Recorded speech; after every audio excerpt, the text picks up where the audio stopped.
Mike Chacho, King God, what it is. I don't even know, bruh. This I don't even know, bruh. This I don't even know, bruh. This I don't even know, bruh. I don't even know, bruh. Yeah, y'all know what time it is. Time for us to crank up, time to tune in. Yo, what's good? Where you tuning into the I Don't Even Know Bro podcast with your host King God and host Mike Chacho. What up, Mike Chacho? What's good, bro? How you doing today? Oh man, lovely, man. Blessed, man. What you know? I don't even know, bro. I don't even know. Oh man, blessing, man. So we got a special guest today. We got Joe Williams. What's good, Yes. my brother? What's going on, man? It's been too long. It's been long overdue. I'm excited to be here with y'all. I know we got a lot of good topics and a lot of things to talk about, man. And anytime I'm on the phone with y'all, in the horn with y'all, I mean, it's always long, right? Because we just have so much good stuff, and we just always iron sharper than iron. So I'm excited to be here tonight. Let's go. Oh man, blessing, man. Blessing, man. So listen, man, we see you all over Facebook and everything. Tell us a little bit about your business, man. I know you're a serial entrepreneur, so tell me a little bit about your business. Man, if I had to categorize myself as anything, I would just say as an investor, most importantly, right? Because we have a few different things going on, but what helped me really get into it was just the ability to invest into them, So overall, like what I mainly do, I own the holding company, right? I'm a majority shareholder in the holding company. And from this main hub, this holding company, we invest into multiple different businesses. Right. So we've got into the transportation world. We've got into real estate, was blessed with a few properties. We recently got into the marijuana industry, the dispensary and everything. We have heavy equipment rental, just a few different things, man, that it seems like it can be possible to bring a good revenue in. We invest into it. So overall, I just say I'm an investor. Oh, nice. Wow. So I got a question, bro. Go ahead. I'm sorry. I just want to know with all these different ventures, how did you build your team for different for the different businesses that you have? Well, we started off in advertising, right? Like that's actually was the main business we started that kind of started creating revenue for us, right? And so because we got good at advertising, we kind of started making ads for different roles along the positions, right? And so like at one point in time, it was everything was just all me. And I was just like, man, if I had somebody to help me sell or be able to like sell these customers, I can literally focus on this thing. Right. And so since we was good at ads, it was like, let's put an ad out for a salesman. And so it was just kind of just paying attention to where we were kind of weak at more than anything, where we need more hands at, right, more attention at. And that told us like, hey, let's hire a person for this position because it can actually increase the productivity. So yeah, that's how we actually decide what a weak link was. Okay. Yeah, that's what's up, man. So like who was your mentors or how did you just come up with ideas and starting these businesses? Like what made you want to be an entrepreneur? To tell you the truth, I think being lazy kind of made me want to be an entrepreneur, right? Like I was lazy and my dad always kind of looked out for us all through high school. And then when we went to college and I had to get a job and stuff got real, right? It was like, oh, I don't want to work for nobody. It's like, you get to tell me what to do. Right. So it got to a point to where I was just like, I got to figure this out. Like if this guy can do it, I probably can do it too. And then getting into the music. So when we was doing music, like I had a cousin, right, who was just successful, had a lot of money, and the life he kind of exposed us to, it kind of made me realize like, yo, I can't do the everyday 9 to 5, just working for somebody else and just settling type thing, right? So I think just the exposure to that, what he showed us to kind of opened my mind to a lot. And most importantly, like just knowing that, hey, I'm not with working for this guy that's younger than me telling me what to do and just mad today because he's mad. And that laziness, I was like, nah, I ain't with this job. We tripping. So that made me want to just kind of figure out how to do my own thing. And it's just been, the rest been history. So what's been your biggest challenges? My biggest challenges, it's so crazy because like, there's so many different challenges, right? Because it seems like every new level, there's a new devil. And so like at one point in time, I think my biggest challenges was like I like, so how when things change for me, like at one point in time, I was just chasing the money because shoot, like I didn't have any. I was like, I have to make money, I have to make money. And then like it's just out of desperation, just praying. I got this one client, I was like, bro, you ain't even gotta pay me, just let me do the work. Let me see if this can work. A chiropractor named Dr. Beavis in Tallahassee. And he gave me the chance to work for him. And then, like after the first week, it wouldn't work. He like, bro, I'm surprised you want to keep trying. Try it again. And after it failed the first week, the second week we actually got some customers, right? And then he was happy. The third week we got some more customers, and I think like that shift kind of happened in my mind. Just like I really shouldn't be focused on the money, chasing the money. I really should just be focusing on solving problems, right? And so I think my first biggest challenge was like, how do I attract money to me? How do I increase my value so people can pay me? You know what I mean? Right. And so like once I realized like that value was just really working on myself most, right? Like really becoming better at communicating, really studying and figuring out like what do clients need to hear in order to take action on something that may be really good for them overall, right? And so like each time the challenges came, at one time the challenges was like, dang, we making money, but it seemed like all the money we making going out the door. It's like we make it up. So like the level of challenges change. But just looking back at it, like I think if I had to say my biggest challenge was, I think it probably was just believing that I was capable to do it. You know what I mean? Capable to really grow. Because a lot of times we can see success for so many other people except ourselves. Right. And just to be crazy enough to believe that you're capable of succeeding, I think that's probably the biggest challenge I had to overcome. You know what I mean? Right. Hey, one thing I do know about you, throughout the years of knowing you since forever, is that you're big on giving back. With that being said, I know you done did some ebooks and some courses. I want you to explain to the people about your courses and your ebooks that you have. Because I know we live by this everybody eat code. And you always been big on that. So can you explain that? Yeah, man. Just I got a friend that's a billionaire, right? And I've always just been fascinated how they think, right? Just so somebody that's accumulating all this money, how are y'all making $1 billion in a year? What are y'all doing?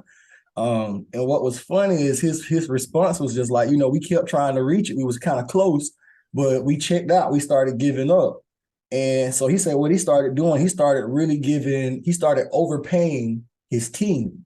So everybody that on his team was like superstars or just people that treated the company like it was their company. He started overpaying them something called phantom equity, right? Like profit sharing. And he was like, because he really started overgiving to his team or the people that was really helping him, it took them to $1 billion value, right? And it was just like, that's kind of different. So if I really overpay and appreciate my team, my company increase type deal, right?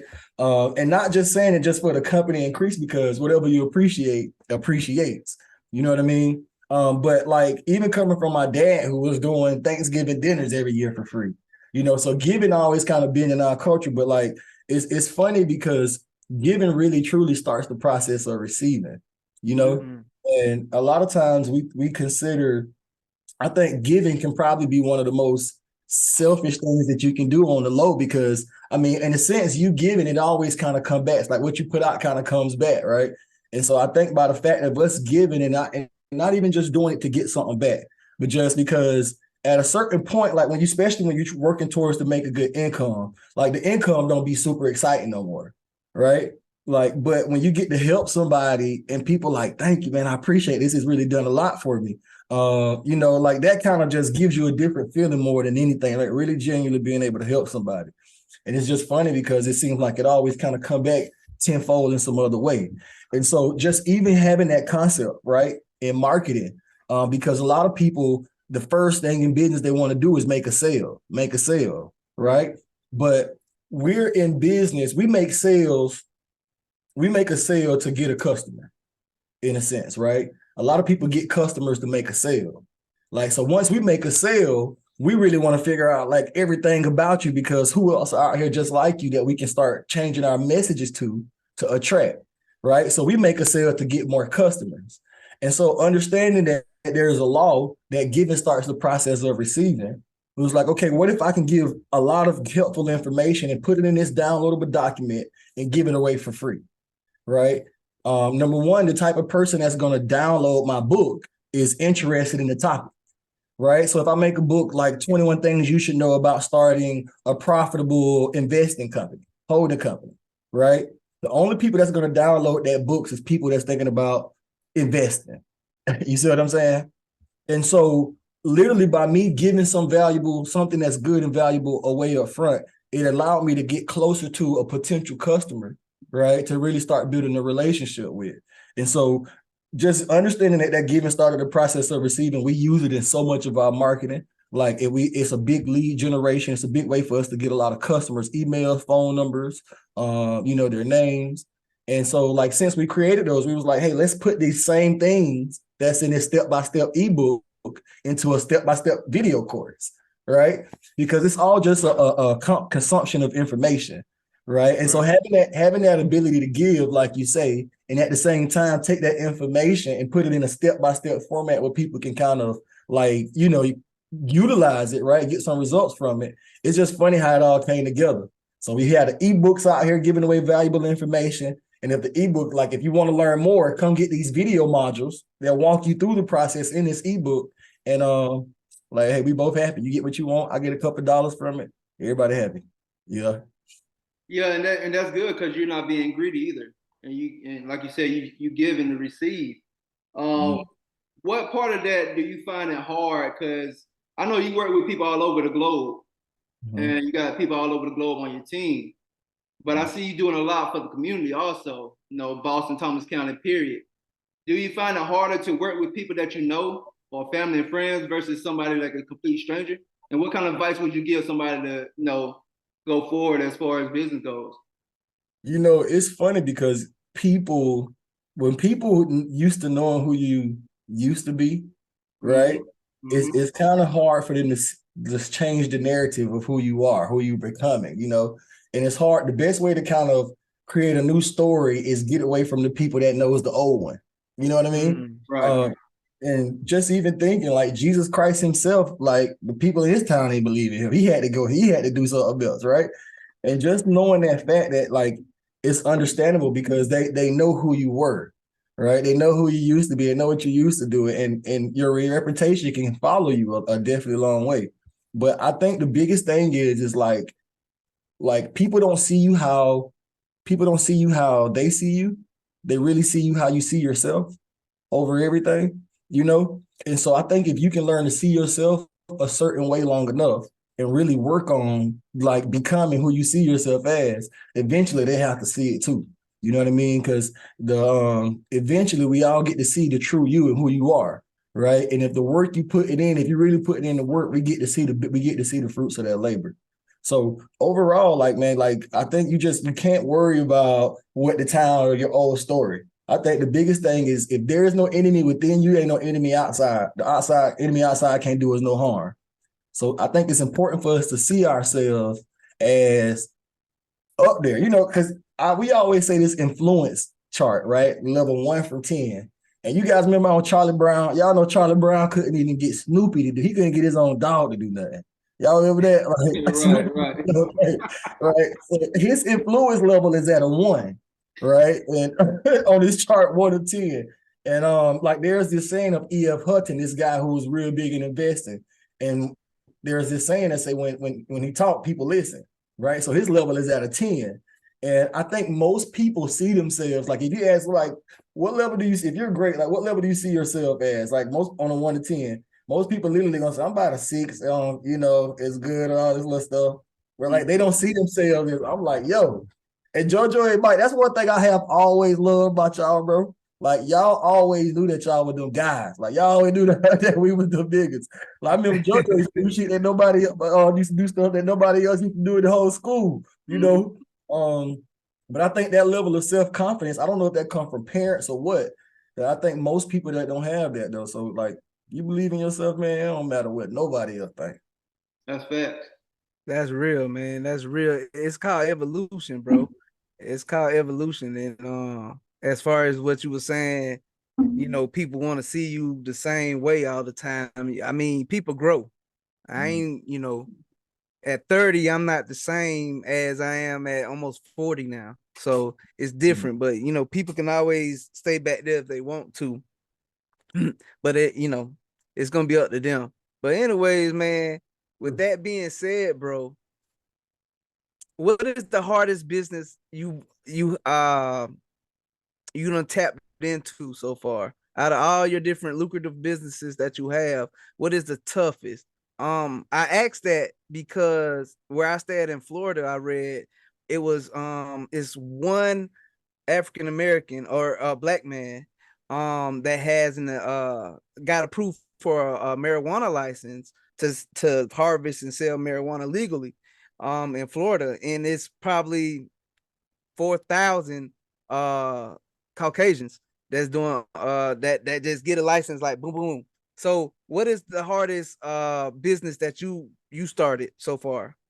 To be complete transparent, the dispensary is by far like the most, right? Because it's a lot of compliances. And we just opened in May, right? So we still on the up and coming, but to be honest, it's been super, super competitive, man. Like it hasn't been how we initially thought it was gonna be. We're profitable, but we ain't no margins. It ain't really nothing to be like, whoop-de-doo. You're just able to pay employees, pay people like that. It ain't been nothing really big for owners pay. And just like it's this, I don't know who this new company is, right? Just being completely 100 transparent. This new company come in, they got fields of the best stuff. They came in and pulled a Frank Lucas.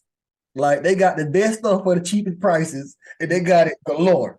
And it's just hard to compete with them boys. So we really been at the drawing board, just like, hey, what can we do on the marketing? Can we create any loyalty programs? Like, how can we compete with these guys?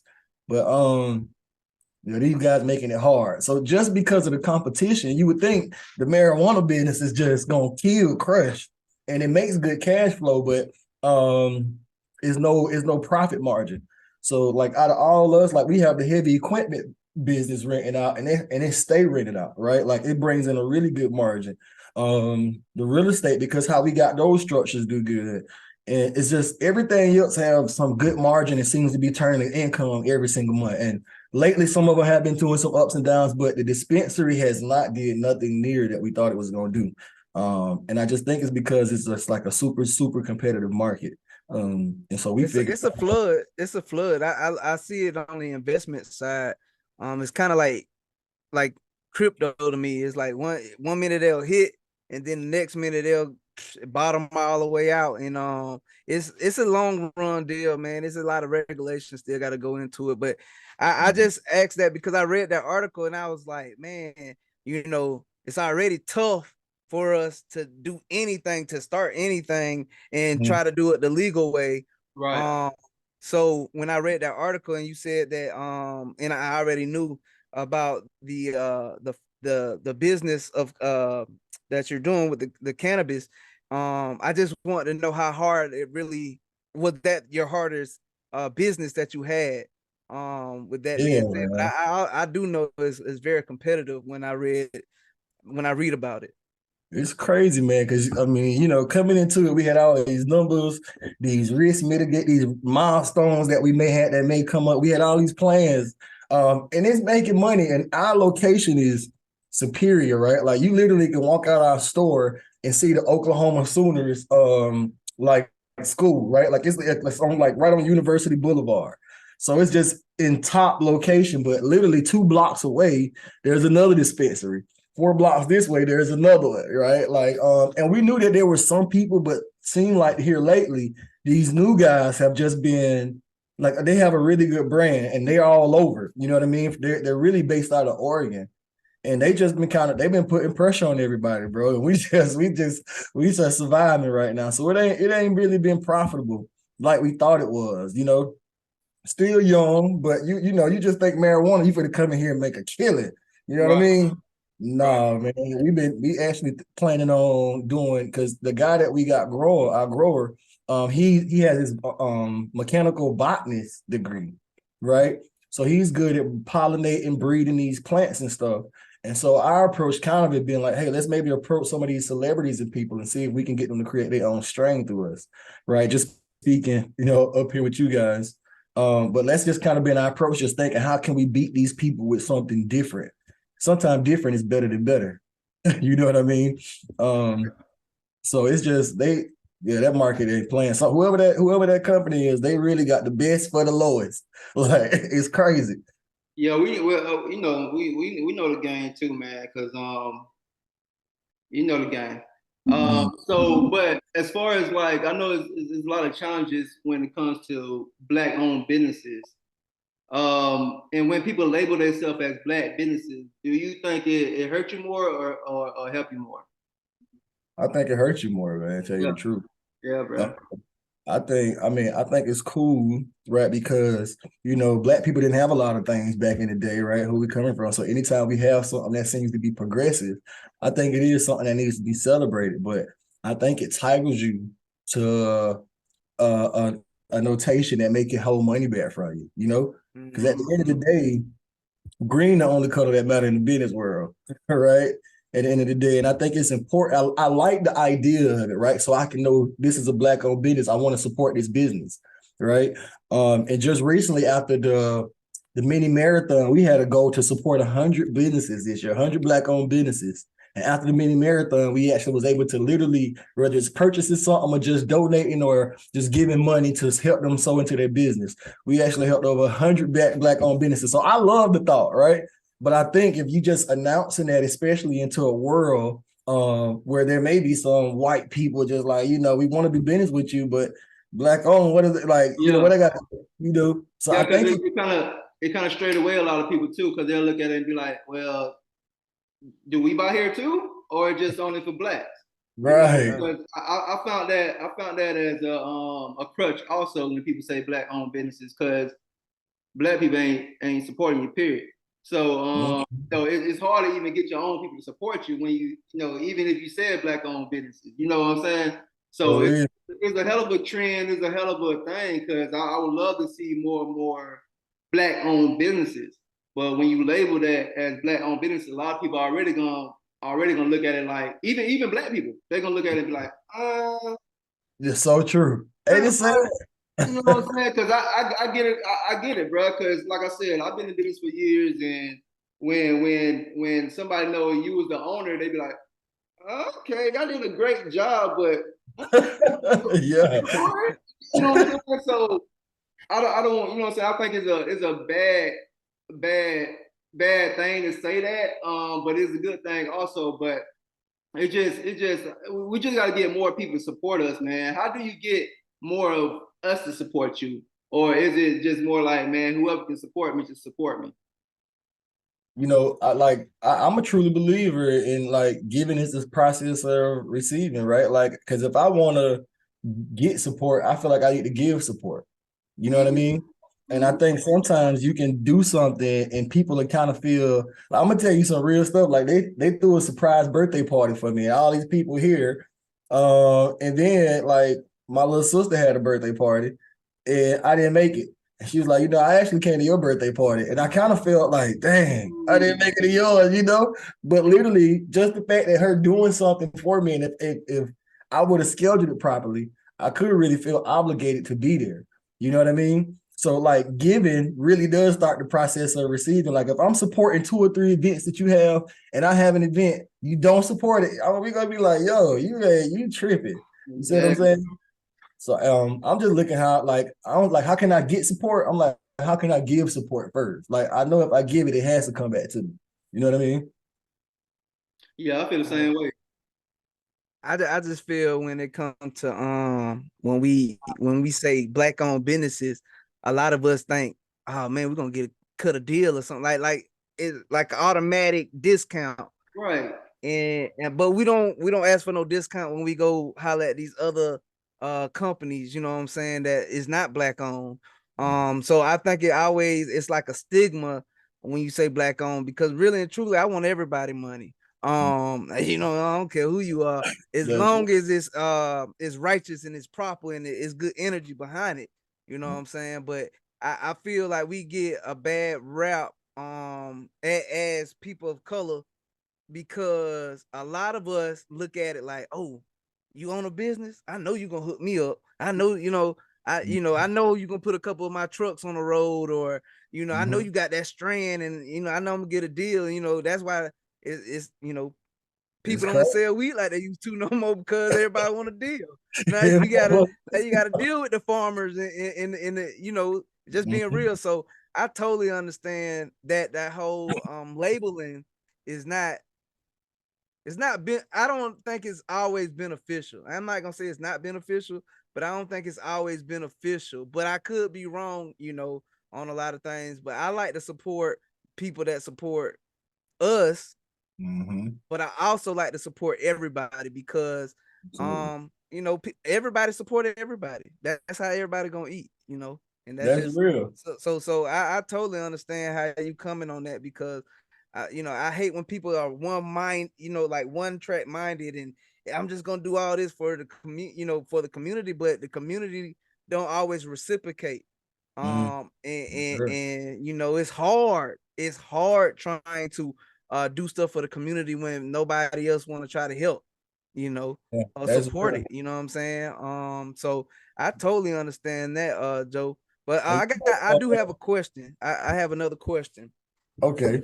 With you being a businessman in today's time, it ain't like it used to be where you have to be in the field, right? You have to shake hands and kiss babies, everywhere. So how is the technology part of running a business for you for you?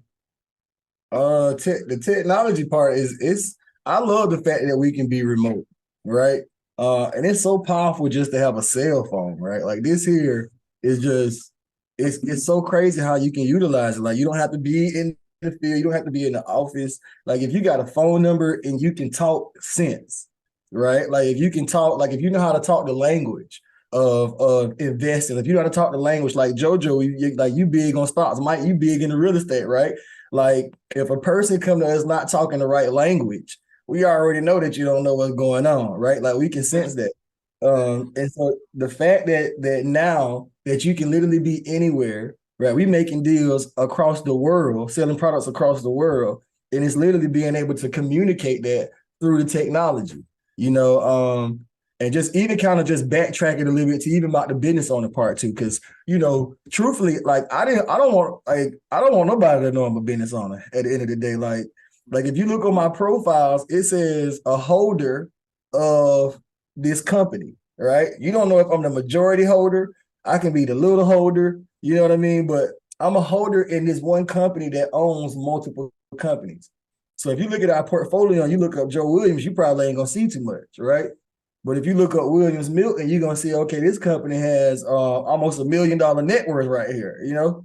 So I think just that, like, I don't want to own nothing, but I want to be able to control it. You see what I'm saying?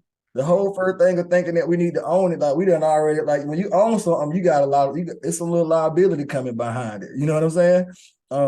But how can I control this thing? How can I have ownership qualities, but control this whole game? You know? And I think most of the people in our culture just don't know. And knowing that, hey, like I don't have to own this company, I can control this company, right? Just through shares and everything, right? And then if anything happens, it's all just a face of the company. I have 3 or 4 different officers, so you don't know who own it overall. You know what I mean? And also like being able to use technology to make transactions because our heavy equipment thing, right? Like I met the guy that's renting this thing out for us one time. This guy has been probably the best customer ever. You know what I mean? Like he rents it out every single week. He pays all the bills for it, pays us maintenance for it. And I don't even know this guy, right? We just got a GPS tracker and we was able to talk over the phone, right? And so all this tractor is owned by my company. You see what I'm saying? Like it don't say Joe Williams on there. And so I think that the thing that our people definitely need to know, man. Like it's ownership. Like it's more about management. Management is the key to growth, not ownership. You can own 100 things and all of them ain't none of them doing nothing. You see what I'm saying? Right. But management is the true key to grow. How you manage things, how you manage your time, how you manage your money. If you mismanage your wife, get what gonna happen? Yeah, you see what I'm saying? Management is the key to growth. On nothing grows until something is managed. Now, so I ain't really even focused on the ownership. I'm like, who can call it? Who the best manager in here? You see what I'm saying? Who the best person for this role that's gonna dominate? Who's gonna make cross the T's, dot the I's, and be fully accountable for the position? Right. And I got people in the Philippines now, right? I got a sales guy in the Philippines. He's a monster, bro. A monster there right now. And we ain't never made a person. Like we be on here zooming. You see what I'm saying? So just being able to manage the team and utilize the resources that we have here, I think that's really, really important, especially on any level of growth. You said something then, bro. You said something then. Oh yeah, that's real, man. So what are some of the resources of books or videos or YouTube videos or any mentors that you look at or study to that brought you to this level right now in entrepreneurship? I'm mentored by Dr. Myron Golden. He's one of the highest business coaches in the country. He's a brother, amazing brother. He's really what helped me. He's the person that kind of guided me to my first six figures. He has this book called Boss Moves that I think is just super incredible. I tell you what, it's this book I just recently read that probably, you know, the book Rich Dad Poor Dad, right? I don't know what my dog out there doing. Rich Dad Poor Dad is a really good book, but this book I just read, I think is probably the book that is better than that book to me. But it's this book called Profit First. Matter of fact, I'm gonna see if I can. I better not move this too much, but I'll show y'all how it look kind of because it's this book here, right? Profit First.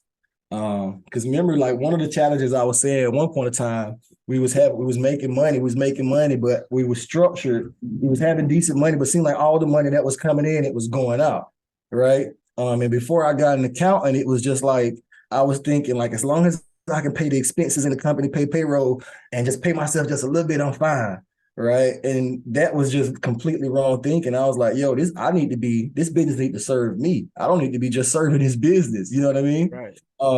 And this book really just told me, like literally, how to restructure everything to profit first.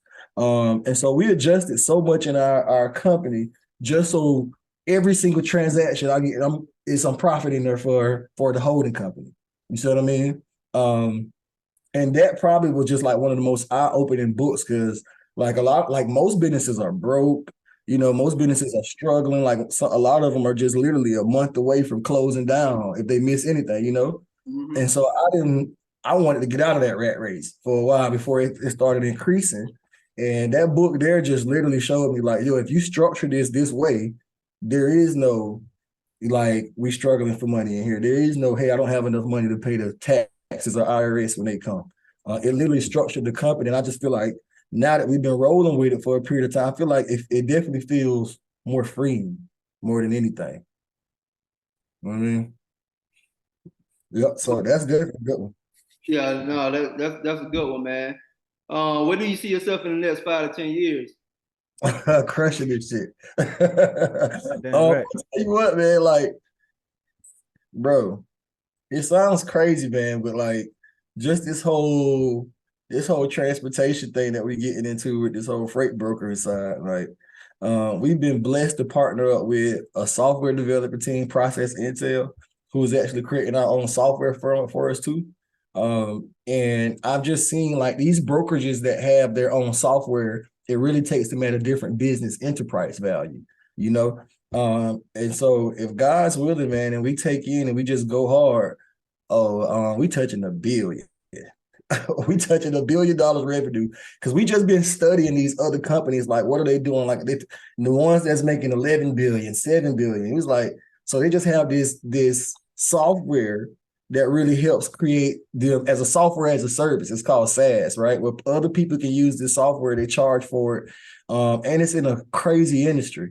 So our goal is like, yo, we see these people making $1 billion. Who are they? Nobody different than us. Like we at their necks. So if not a bill, I'm gonna be at least we'll definitely net worth a half 500 mil. Like for real. We at the Oh neck. no, you already said it, bro. It's a bill. It's a bill or more. So Mm-hmm. yeah, just gonna put that energy out there, bro. That's all there. But what got you into the trucking though? Bro, you know, it was crazy because like my cousin 40, he came to me just like, bro, you know, I'm tired of working. I just want to invest in something. Like I want to do something. I know I can't do this marketing stuff. Like going to this trucking thing with me. And so he bought the whole dispatching idea to me. And so we invested in it together, and it's just been crazy. Like we saw Alice Good Energy, shout out to Alice Good Energy, right? Like we took his course, and saw all that stuff. Like we just like, okay, if this is possible, we got a crazy marketing team, we got a crazy sales team. Like, let's see if we can do it. And like the first month, I think we ended up with 5 trucks. It was like, okay, this may be a little easy.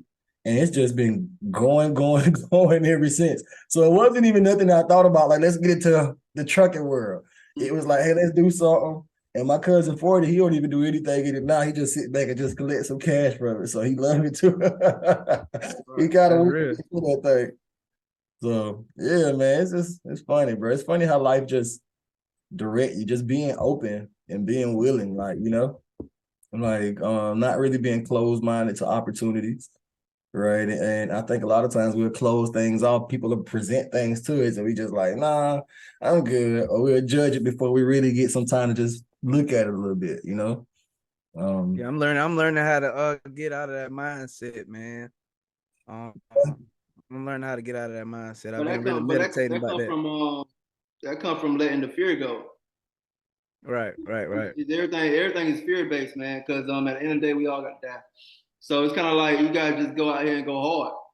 So that's the biggest thing that hold everybody back is that fear and not want to be a risk taker. So it's kind of like just do it, you know. So man, that's a blessing though, bro. I'm glad you're taking those steps, man. I'm glad to see that growth too, man. I know I'm gonna say. No, I just want to say I appreciate you, man. You know, you my little brother too. So I appreciate you. I see the growth, I see the evolution.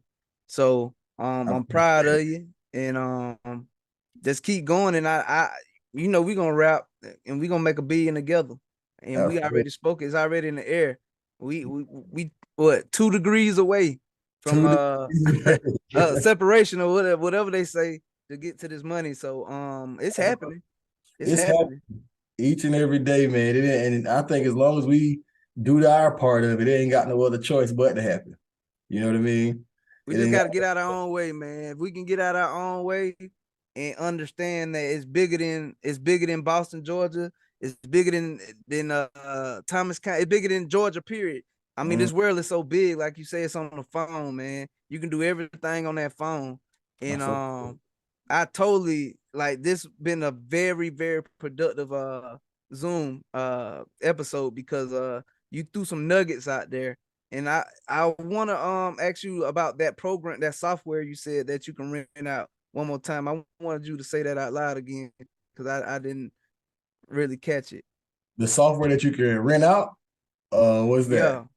Yeah. We got a software being built. It's this terminology called SaaS, SaaS. That's right? what I'm saying. Okay. Yeah. It's called software as a service. And what it is these people create softwares, and it's like the load board, right? The load board is a software, but it's a service to a lot of people, so they're able to charge people for it every single month. You know what I mean? Right. So like we actually got it to where we partner with these people, and they're creating our own software for us to really be able to give it to dispatchers, brokers, shippers, people that got warehouses, and just kind of thinking along that line too. So that software, like we think it's just going to take us to a whole different enterprise level value, especially if it's good overall. It got to be good, can't be trash. You know what I mean? So, I mean, it's a journey, man, because I think there's always room for us to grow. You know, I think there's always stuff for us to learn, and for the longest, like exactly what you said, Mike. Like we just have to definitely be able to get out our own way. Because I think that really would it be like who we just don't really know who we are, right? Like I think it's not that who we think we are that stops us. It's just, we just don't know who we truly are, right? Like it's think you're not, my guy. Like you are you are a creator, you know. And you're just even thinking it, because I've even learned, like even with like, because we have some products that's expensive that seem expensive to some people, right? And just learning that, like, you know, like a lot of people won't take action, or a lot of people won't pay for things because they measure it with their time, right? Like if I say, hey, I got this product for $10,000, right? To most people, $10,000, they think about how much time they got to put in to get $10,000. Like that's shit, nigga. That's a half a year salary for me for a lot of people. You know what I mean? Some people can think like that. But like I think what separates a lot of the creators are we use our creativity, our education in different ways to be able to generate 10K. You know what I mean? And so we don't really think of paying stuff for time, right? Like we think of paying like what do we have to do in order to attract that to us? Because the resource is already here, right? Rich and broke already here. Lack and abundance, they both here right now. It's just like which one you focusing on, because you really attract what you focus on most, you know? I just think we just lack the awareness to how to use our creativity to attract the good things to us. You know what I mean? The things that we really have, because they all both right here right now. You know what I mean? And so if we can get out of our way and just believe in ourselves, man, like I think that's really the missing key. All things possible to those who believe. Exactly, man. That's a good closing too, bro. Because I was just about to ask you what can you tell a young kid or just an entrepreneur that want to just be an entrepreneur and just keep them steps going. But listen, man, tell everybody how they can reach you, social media, websites, what all you have going, ebooks, courses, or whatever. Gonna let them know how they can reach you, bro. Got you, man. Well, I'm on Instagram at Team Leader Joe. I'm on LinkedIn. Like we in this social media world. We have this course going on right now where we teaching people how to get into the freight world or dispatching. Out of all the businesses that we have going on, I really think this is the easiest one to get into because you don't really have to be good at it to really just start succeeding in it, right? Like if you got a laptop and a computer, you got a laptop and a phone, you can go ahead and start being in business now. And because there's already transactions happening, there's already a ton of drivers already out here just needing a dispatcher. We've been showing a lot of people how to literally start their first six-figure company in the whole dispatching world. So if that's you guys, if you guys are interested in the transportation world, it's www.teachmehowtodispatch.com. You can go there and get signed up and you get access to all our informations and you get firsthand access training from our team every Tuesday and Thursday. So you're just not out there by yourself. And if you hit support and you message them, it actually goes to my assistant. So you can always be able to contact us that way too. And we got a lot of good things coming up. Like we got the freight broker stuff. We're going to teach soon as we get all that all going. And we have some real estate courses too, man. If you actually go. So if you're interested in all that stuff, it's not as simple as the dispatcher, but reach out to us. Teachmehowtodispatch.com. If you hit support, you can message us directly, or you can just send me a message on Instagram, man. We'll actually connect with you there. Oh man, that dispatching course definitely worked, man. Definitely worked. Put me and bro on, so it definitely worked. Yeah, y'all go check it out, man. Definitely. Easy step by step, man. Well, listen, Joe, man, we definitely appreciate it, man. Thank you, Joe Williams, for coming on this show, man. I definitely appreciate everybody for tuning in to the I Don't Even Know Bro podcast with your host, King Guy, and host Mike Chacho. What up, Mike Chacho? Hey, man, I want to say I'm proud of that young man right there, man. He a wood boy. He come from 498. Wood boy. Yeah. And everybody eat, man. This whole conversation was about how to eat, and he basically gave you a play. So, hey, support. Everybody eat. Let's do it, man. Hey, thank y'all. All right, peace and love, my brother. Love, bro. Peace. Yeah. Mike Chacho, King God, what it is. I don't even know, bruh. This I don't even know, bruh. This I don't even know, bruh. This I don't even know, bruh. I don't even know, bruh. Yeah, y'all know what time it is. Time for us to crank up, time to tune in. It's Mike Chacho with King God, bitch. This I don't even know, bruh. Chime in. I don't even know, I don't even know, I don't even know, bruh. I don't even know, bruh. I don't even know, I don't even know, I don't even know, bruh. I don't even know, bruh. Yeah, this